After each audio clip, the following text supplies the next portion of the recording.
Bismillah. Assalamualaikum warahmatullahi wabarakatuh.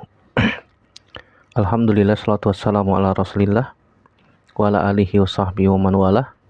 Asyhadu an la ilaha illallah wahdahu la syarikalah wa asyhadu anna muhammadan abduhu wa rasuluhu la nabiyya ba'dah wa ba'd. Fa inna asdaqal hadits kitabullah wa khairal hadi hadi Muhammadin sallallahu alaihi wasallam. Syarrul umuri muhdatsatuha wa kullu muhdatsatin bid'ah wa kullu bid'atin dhalalah wa kullu dhalalatin finnar.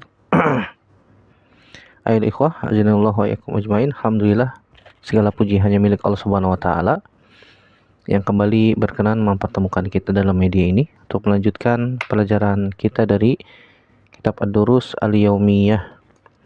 Sekarang masuk pelajaran yang ke-221. Min azkaris sabahi wal masa. Di antara zikir pagi dan petang. Ya, di antara zikir pagi dan petang yang kita baca di waktu pagi dan di sore hari, yaitu doa atau zikir yang berbunyi Allahumma afini fi badani, Allahumma afini fi sam'i, Allahumma afini fi basari, la ilaha illa anta, Allahumma inni a'udzubika minal kufri wal faqr wa a'udzubika min azabil qabr, la ilaha illa anta. Dibaca 3 kali dan dihafalkan dan dibaca ya. Allahumma afini fi badani, Allahumma afini fi sam'i, Allahumma afini fi basari, la ilaha illa anta, Allahumma inni a'udzubika minal kufri wal faqr wa a'udzubika min azabil qabr, la ilaha illa anta. Sudah hafal belum? Sudah, alhamdulillah. Sekali lagi. Allahumma afini fi badani, Allahumma afini fi sam'i, Allahumma afini fi basari, la ilaha illa anta, Allahumma inni a'udzubika minal kufri wal faqr wa a'udzubika min azabil qabr, la ilaha illa anta. Artinya Allahumma, ya Allah, afini fi badani, ya Allah berikanlah afiat. Afiah itu ya sudah jadi bahasa Indonesia afiat ya, sehat wal afiat gitu.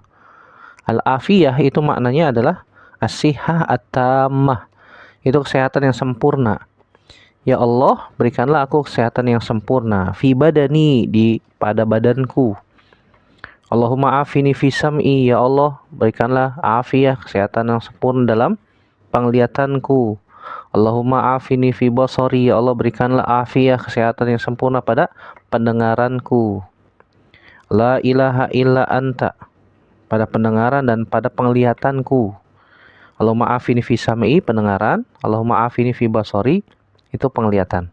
La ilaha illa anta, tidak ada ilah yang berhak disembah dengan benar kecuali Engkau. Allahumma inni a'udzubika minal kufri, ya Allah aku berlindung kepadamu dari apa? Kekufuran. Wal faqr, dan kefakiran.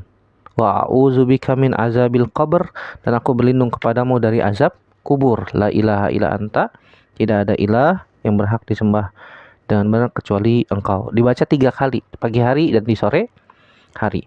Adapun hadis ini berasal dari Nabi SAW yang diriwayatkan dari Abdurrahman bin Abi Bakrah. Abdurrahman bin Abi Bakrah, ya. Anahu qala li abihi, bahwasanya Abdurrahman berkata kepada bapaknya, yaitu Abu Bakrah. Abu Bakrah namanya adalah Nufai ibnul Harith radhiyallahu anhu. Ada yang mengatakan namanya Nufai bin Suruh. Ini maulan Nabi SAW, bekas budaknya Nabi SAW, Abu Bakrah, terkenal ya. Bahkan beliau dibebaskan oleh Nabi SAW karena jasanya beliau radhiyallahu ta'ala anhu, dan termasuk sahabat yang min fudala is-sahabah, termasuk sahabat yang memiliki keutamaan yang besar. Beliau tinggal di Basrah dan meriwayatkan dari Nabi SAW sebanyak 5 hadis wa qad rawa khamsatan minhum al hadis an abihim. Di antaranya adalah hadis dari bapak mereka. Mata am wahid wa khamsina hijriyah, meninggal pada tahun ke-51 Hijriyah pada masa khilafah Muawiyah bin Abi Sufyan radhiyallahu ta'ala anhum ajmain. Kemudian Abu Abdurrahman bin Abi Bakrah, itu anaknya Abu Bakrah, berkata, "Ya abati, ini asma'u katada'u kulla godatin." Sungguhnya aku mendengar engkau setiap pagi membaca Allahumma afini fi badani, Allahumma afini fi sam'i, Allahumma afini fi basari, la ilaha illa anta. Tu'iduha salasan, diulang sampai 3 kali. Hina tusbihu wa salasan hina tumsi, tiga kali di pagi hari, 3 kali di waktu petang, di sore hari. Faqala, kemudian Abu Bakar berkata kepada anaknya itu Abdurrahman, "Ini sami'tu Rasulullah sallallahu alaihi wasallam yad'u bihinna." Saya pernah mendengar Nabi SAW berdoa dengan doa ini. Fa ana uhibbu an astanna bi sunnatihi, dan aku sangat cinta, menyukai mengamalkan sunnah Nabi Sallallahu Alaihi Wasallam. Qala Abbasun fihi.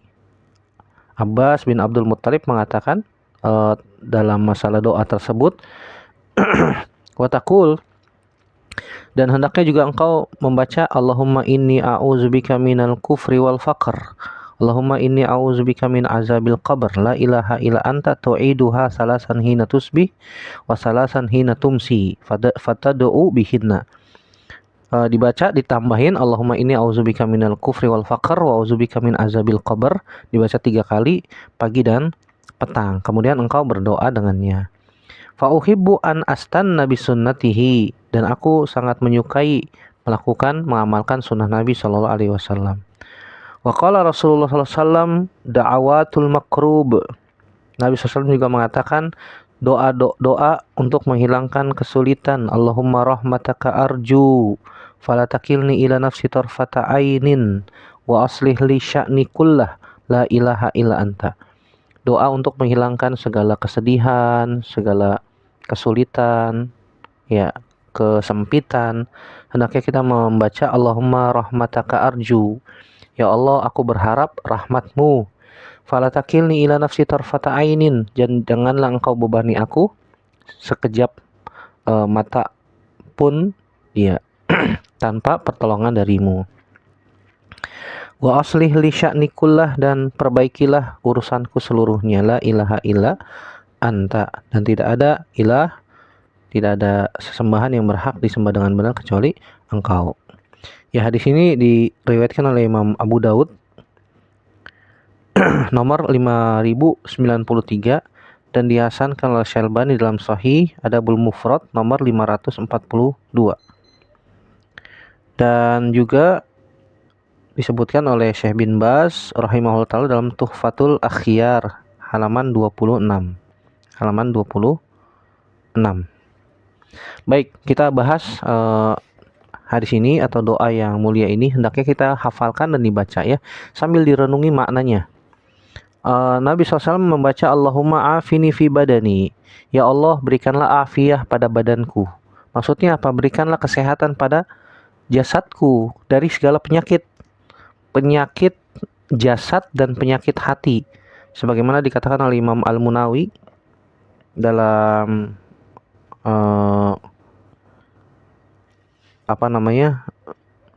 Imam Munawi menyebutkan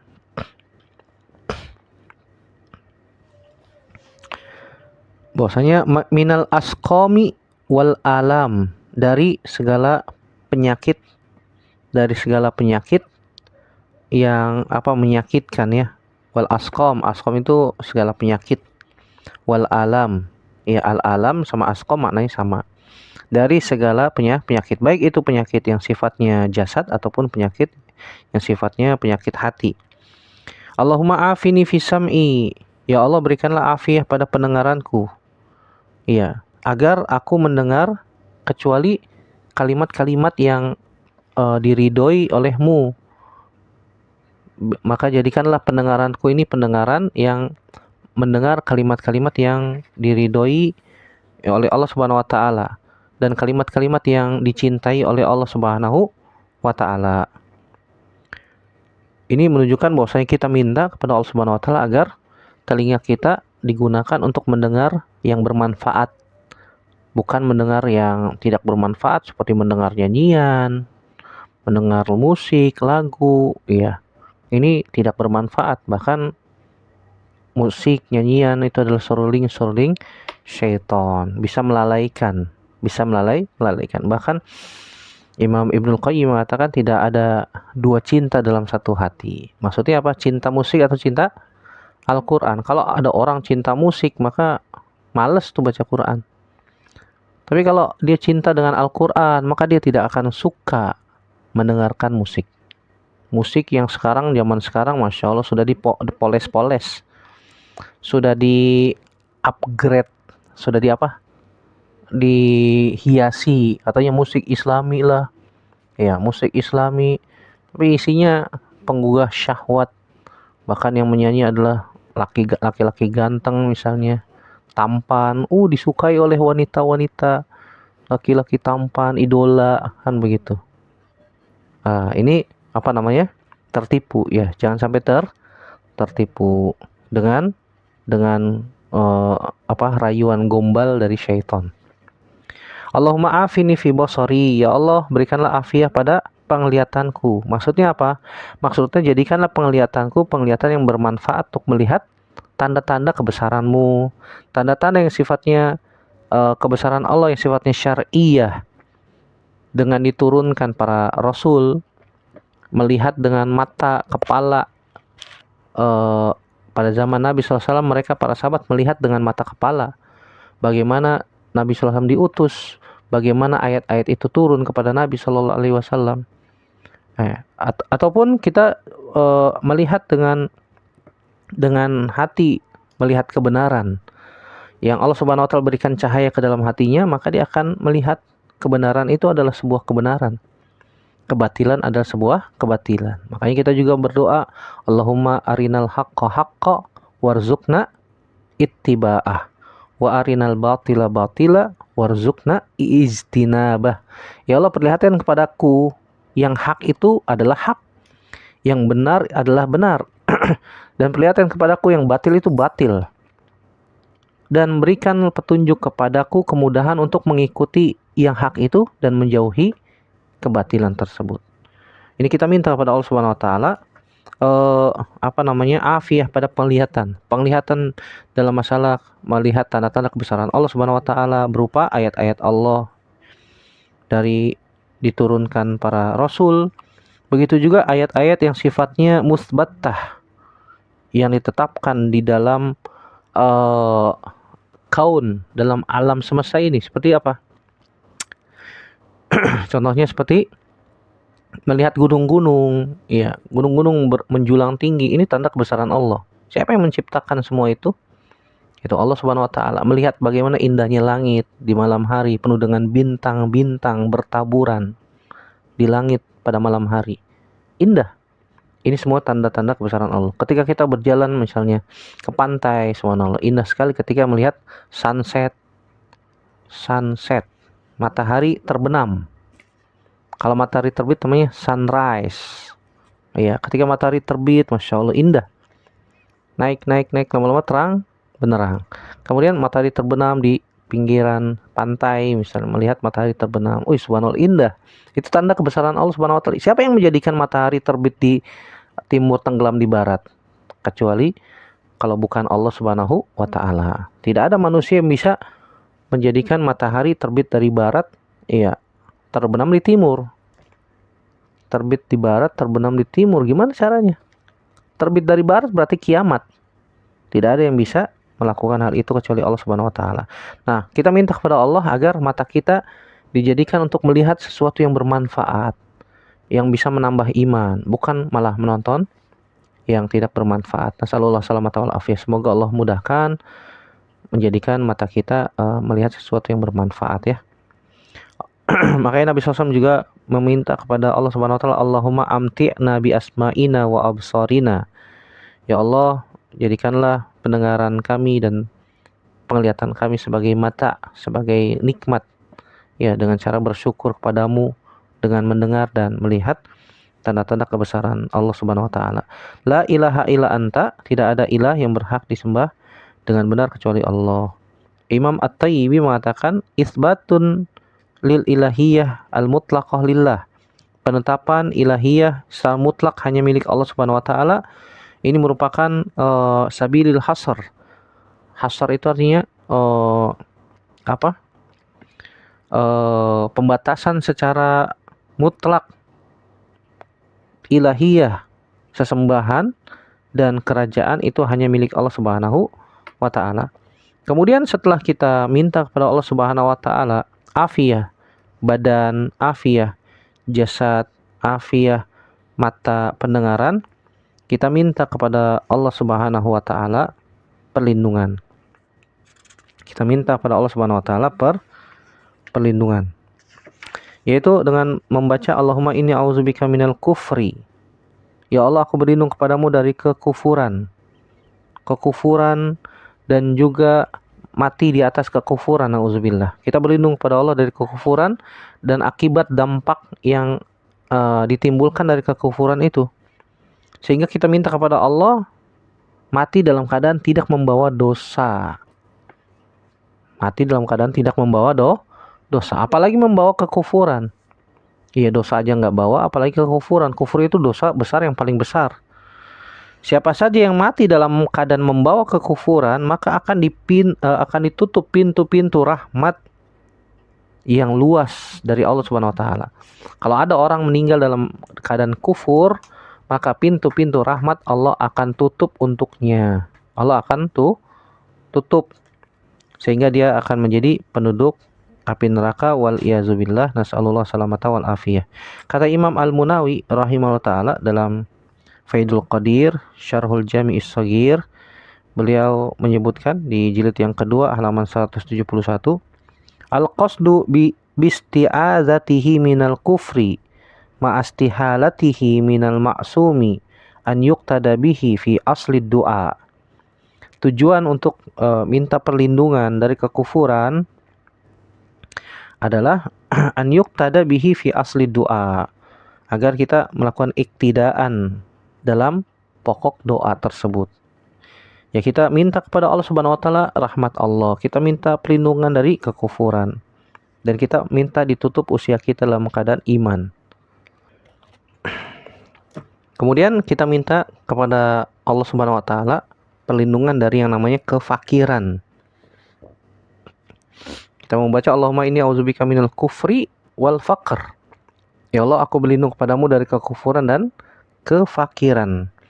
Kenapa kita minta perlindungan kepada Allah dari kefakiran? Kata para ulama, li'annal faqira in lam yakun indahu ridho bil qada'i taskhatu ala qadrillah. Orang yang fakir, yang tidak disertai dengan ilmu tentang takdir, maka dia akan marah. Maka dia akan su'uzon kepada Allah Subhanahu wa taala. Ini yang diinginkan oleh syaitan. Orang yang fakir, orang yang miskin, jika mereka tidak memiliki iman, tidak disertai dengan ilmu yang cukup terhadap agama, mereka akan apa? Su'uzon kepada Allah. Seraya mengatakan, ya Allah, kok saya miskin terus? Ya Allah, kok saya hidupnya susah terus? Lihat tuh orang-orang tetangga saya, Masya Allah, punya rumah, punya mobil, punya ini, kok saya miskin terus? Sehingga apa? Dia su'uzon kepada Allah. Engkau tidak sayang kepadaku ya Allah. Dia mengatakan kalimat-kalimat tersebut. Ini yang diinginkan oleh syaitan. Sehingga manusia mati dalam keadaan su'uzon kepada Allah. Meninggal dalam keadaan su'uzon kepada Allah, ini dosa besar. Ini yang diinginkan oleh syaitan. Sehingga apa? Dia mati membawa dosa besar.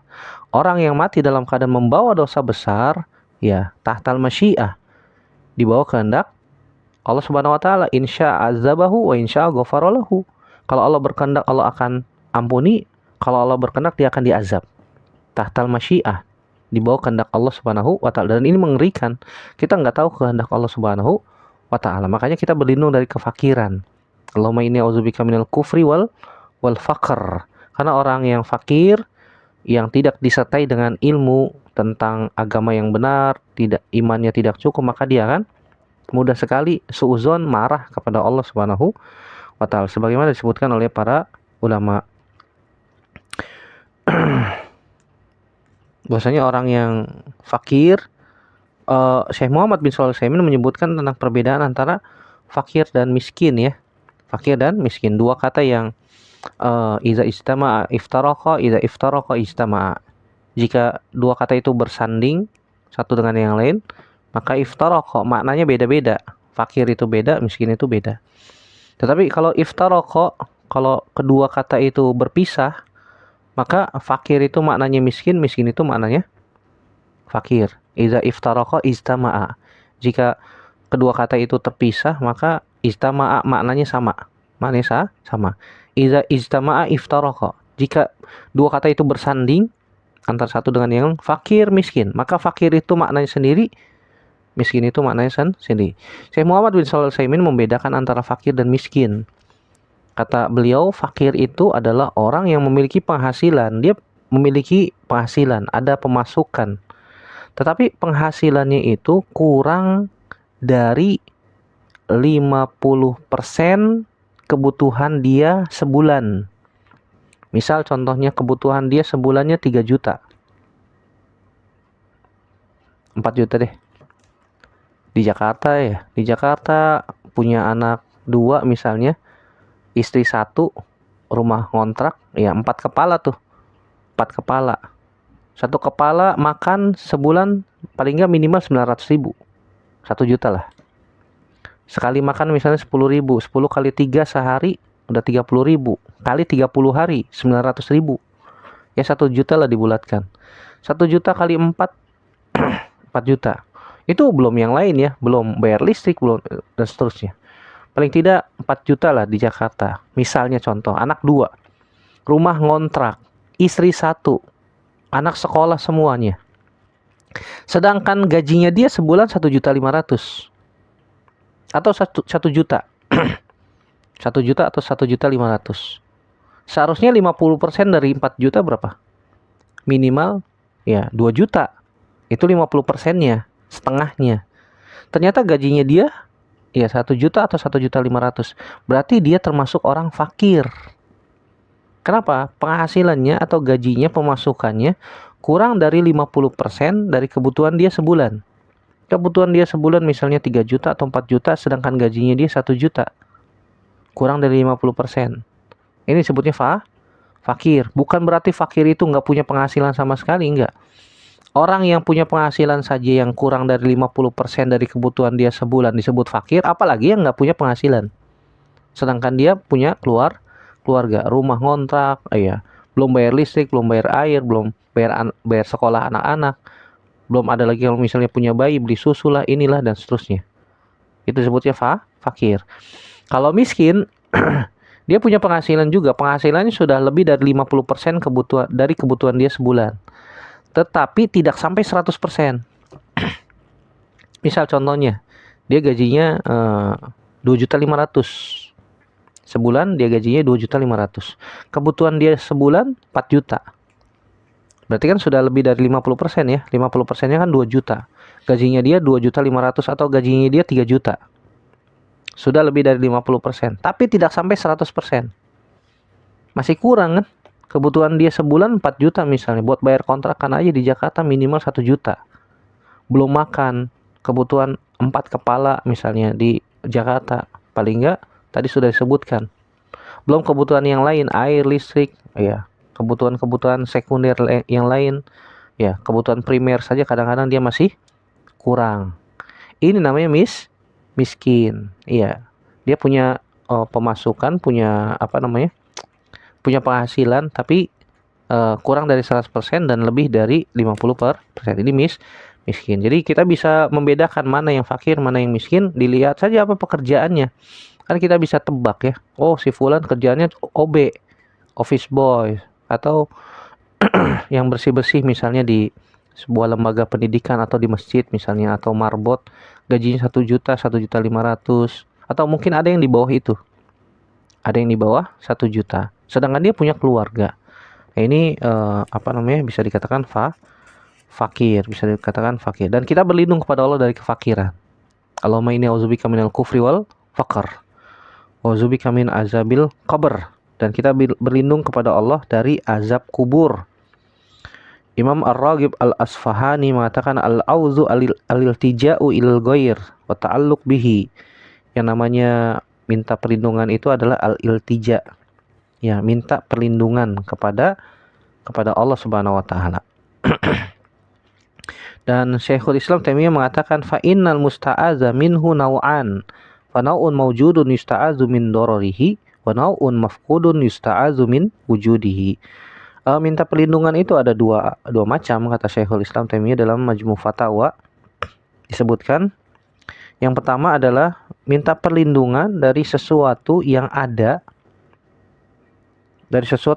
nampak dari keburukan sesuatu tersebut. Misalnya kita melihat ular kobra misalnya berdiri sedang siap mematuk. Kita minta perlindungan kepada sesuatu yang nampak ada dari bahayanya. Yang kedua, kita minta perlindungan kepada Allah dari sesuatu yang tidak ada atau belum ada. Dari sesuatu yang tidak ada atau belum ada. Misalnya tidak nampak, tidak kelihatan. Kita minta perlindungan dari syaitan misalnya. Kita minta perlindungan dari keburukan yang mungkin akan muncul di hadapan kita nanti. Apalagi kita tinggal di Jakarta, banyak mobil-mobil besar misalnya. Di lingkungan Jakarta Utara misalnya daerah Cilincing, banyak kontainer. Kita minta perlindungan kepada Allah Subhanahu wa taala dari bahaya yang mungkin ada di hadapan kita. Itu namanya al-iltija. Dan di antara sesuatu yang pasti ada di hadapan kita adalah azab kubur. Karena semua manusia pasti akan meninggal. Pasti akan mati dan masuk ke dalam alam barzah. Di situ ada nikmat kubur dan ada azab kubur. Dan kita minta perlindungan kepada Allah dari azab kubur yang bisa memudaratkan kita. Allahumma inni a'udzubika min azabil qabri la ilaha illa anta. Syekh Muhammad bin Shalih Al-Utsaimin mengatakan dalam Syarah Riyadhus Shalihin, li'annal qabra fihi azabun daimun lil kafirin wa azabun qad yanqati'u lil asin. Azab kubur itu adalah azab yang daim, yang bisa akan ada terus-menerus untuk orang kafir sampai hari kiamat. Allah mengatakan wa min waraihim barzakhun ila yaumi yub'atsun. Di hadapan mereka ada alam barzah. Ya, sampai hari kebangkitan. Dan azab kubur akan bisa berhenti. Stop. Tidak diberikan lagi untuk orang-orang yang bermaksiat, untuk ahli iman. Misalnya diberikan azab kubur, kemudian azab itu dihentikan, di stop. Karena apa? Mungkin karena istighfarnya orang-orang yang masih hidup untuknya. Amal soleh orang-orang yang masih hidup dari keturunannya misalnya. Ya, karena itu adalah bisa menjadi pengurang siksaan yang ada di azab kubur. Sebagaimana Nabi mengatakan ketika melewati dua kubur, innahuma la yu'azzaban wa ma yu'azzabani fi kabir. Allahu a'lam bishawab. Ini kita hafalkan doanya. Dan kita baca di pagi hari 3 kali, di sore hari juga 3 kali. Dari doa ini kita bisa ambil beberapa faidah. Yang pertama, semangatnya para sahabat dalam mengamalkan sunnah Nabi SAW. Orang yang paling semangat mengamalkan sunnah Nabi adalah para sahabat. Dan kita sebagai umatnya Nabi Muhammad SAW yang mengaku di atas manhaj sahabat, ya harus lebih semangat lagi. Kalau Nabi mengamalkan, para sahabat mengamalkan, kita juga. Ya, Allahumma afini fi badani, Allahumma afini fi sam'i, Allahumma afini fi basari, la ilaha illa anta, Allahumma inni a'udzubika minal kufri wal faqr, a'udzubika min azabil qabr, la ilaha illa anta. Di dalam doa ini, faedah yang kedua bisa kita ambil, al-hasu ala dawami talabil afiyah fil umuri kulliha. Anjuran untuk senantiasa meminta al-afiyah. Allahumma inni as'aluka al-afiyah misalnya. Allahumma inni as'aluka al-afiyah. Ya Allah, aku meminta kepadamu al-afiyah, yaitu kesehatan yang sempurna dalam segala perkara. Nabi mengatakan sallallahu al-afwa wal afiyah fa inna ahadan lam yu'ta ba'dal yaqini khairan minal afiyah. Dalam riwayat Imam Tirmizi, dan hadisnya disahihkan oleh Syekh Albani dalam Sahihul Jami.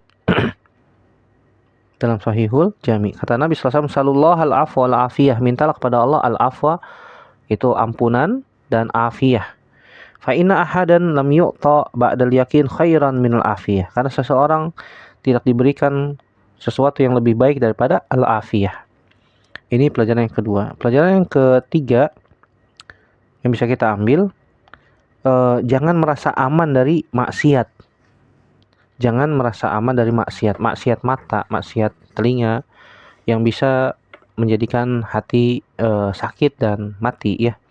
Apa bedanya kalau misalnya ada orang yang menggunakan mata dan telinganya untuk sesuatu yang menghasilkan dosa ya. Seperti orang yang diberikan pendengaran dan penglihatan tetapi tidak digunakan dengan baik. Nasallallahu salamata wal afiyah. Siapa saja yang tidak menggunakan mata dan pendengarannya dengan baik serta hatinya, maka tidak lebih baik daripada hewan ternak.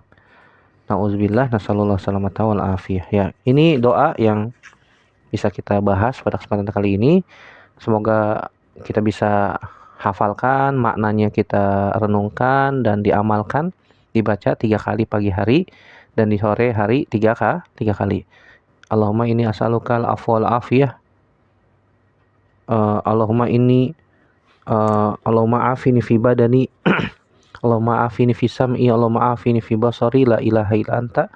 Allahumma inni a'udzubika minal kufri wal faqr, a'udzubika min azabil qabr, la ilaha illa anta. Semoga bermanfaat. Yang benar datangnya dari Allah Subhanahu wa taala saja. Aku qouli hadza astaghfirullah li wa lakum. Subhanakallahumma bihamdika asyhadu an la ilaha illa anta astaghfiruka wa atubu ilaik. Assalamualaikum warahmatullahi wabarakatuh.